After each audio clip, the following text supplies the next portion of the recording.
ধর্মনিরপেক্ষতা, যেটাকে আরবিতে এলমানিয়া বলা হচ্ছে, এলমানিয়া, লাদিনিয়া, দ্বিতীয় আরবি হচ্ছে লাদিনিয়া, মানে কোনো ধর্ম নেই তাদের কাছে। আর ইংরেজিতে সেকুলার ইজম, ইজম মানে মানুষের তৈরি করা বাদ, হ্যাঁ, মতবাদ মানে মানুষের তৈরি করা, মগজ থেকে ত্রুটিযুক্ত মগজ থেকে তৈরি হয়েছে, আল্লাহর আসমানি সিস্টেম নিজাম নয়, জীবন বিধান নয়। কোনো মুসলিমের জন্য জায়েজই নয় যে মানুষের তৈরি করা কোনো বাদ মানবে, সবগুলিকে বাদ দেবে। হ্যাঁ, যে মতবাদগুলি রয়েছে সবগুলিকে বাদ দিতে হবে। এটা হচ্ছে কুফর বি তাগুত, তাগুতকে অস্বীকার করা।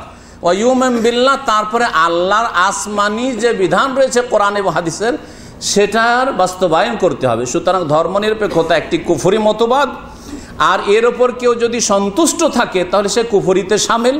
আর সেই তা দিয়ে যদি পরিচালনা করে কোনো কিছু দেশ অথবা সমাজ, আর তার যদি খেদমত করে, তাহলে তারা কুফরির মধ্যে রয়েছে।